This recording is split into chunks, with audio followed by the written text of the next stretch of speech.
So now that we've received all the DLC for the DLC content map up until Halloween, we're going to discuss the rest of the DLC content that takes place after Halloween to the end of this map. So first up, we have Virtual Cabin 2.0. Now they released a trailer for Virtual Cabin 2.0. We're going to take a look at that right now.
So it seems pretty cool. It takes place outside of the actual online game itself, and it's just a cabin that we go and we look at our trophies, our achievements, some Easter eggs, and it looks like there's a way to unlock the door so we can go out and instantly get killed by Jason. But regardless, it still looks pretty cool and offers a little bit of variety to the game. Now next up we have offline bots, which is pretty much a fancy way of saying single player mode, because we're not going to be playing online. The bots will be the counselors and we will play as Jason and go around killing the offline bots to help make us better as Jason, even though that doesn't really do a whole lot because the bots are not going to think the same as humans. The best way to get better at Jason is to play it online, and the best way to play it, if you're having a problem with people leaving all the time, is to get in a private match. Find friends that play and consistently try to get rooms together. That's your best bet. And after that, we have the single player challenges demo, which is obviously the demo for the challenges for single player mode, which is another reason why I believe the offline bots is just a fancy name for our single player mode. So next up we have another new counselor. Now one of these I believe is going to end up being Mark, as I said in the previous video, and some of you commented that, well, they may not let him be in a wheelchair, they may take him out of it. No, because it's literally called a wheelchair challenge. You need wheelchair for the challenge. And after the new counselors, we have another new map. Now, I would still like to see a Manhattan map. As I said in the last video, they could simply block off a few blocks of Manhattan, make it so we can go through a couple levels of the buildings, go through shops to find parts to restore a taxi, go down into the subways, maybe walk through abandoned subway cars. I think it would be a really cool idea and give a lot of variety to the game.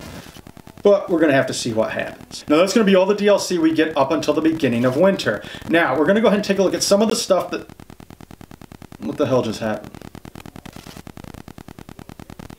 I might have blown a fuse. I'm going to go check the fuse box real quick. If I can fucking see to get out. Ow. Okay. That's fucking weird.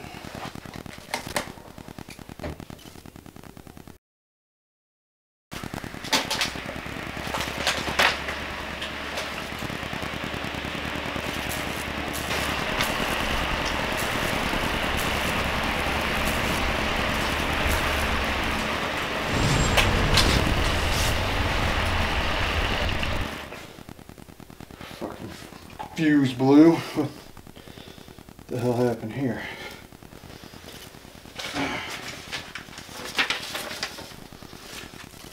Is the camera? It's like burnt flesh. But anyways, as I was saying, everything that's going to happen after the beginning of winter is what we're going to talk about next. So after the beginning of winter, we're going to get another new Jason. Now, I think the next new Jason will probably be Jason from Jason 10. Because the only remaining Jasons we have are Part 1, which is Pamela Voorhees. That's highly unlikely. We also have the Freddy vs. Jason and the Jason remake. However, both of them cost too much money to use, so it's highly unlikely that we're ever going to get to see either one of them. But either way, we're going to run out of Jasons at some point. So sooner or later, they're just going to have to start creating different skins from the movie, giving us different varieties of that Jason. And after that, we're going to get another new clothing pack, and I'm going to assume it has something to do with the holidays, maybe Christmas sweaters or Hanukkah sweaters, something along those lines, being that we got costumes for Halloween. However, after that, we're going to receive game mode. We have a trailer for the new game mode that we're going to look at right now.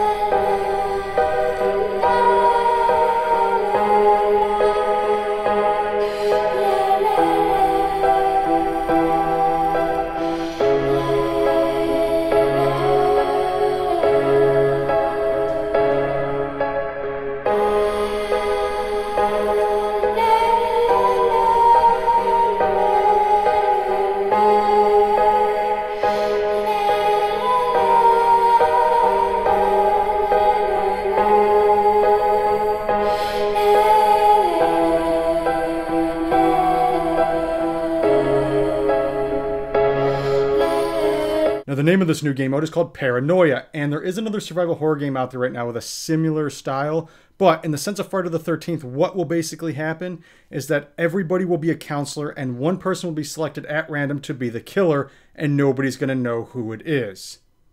Everybody will be paranoid. So yes, in case you're wondering, all the dots that we've been seeing actually equal 8 counselors, and the blue dot actually does represent Roy.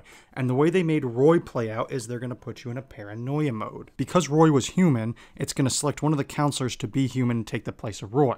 Now, if you need further proof of this, look at hashtag #whois5, representing Friday the 13th Part 5, aka Roy. So for those of you that were trying to tell me I was wrong about the dots equaling Roy, think again. However, I love the game mode. I think the other survival horror game isn't that great, but if it's incorporated into Friday the 13th, it could be very fucking fun. And after that, single player challenges will be released, which is obviously, well, challenges for single player mode. And the final 2 DLCs on the map, I believe, are going to come out at the same time. The same way that Part 4 Jason and the Part 4 map came out at the same time.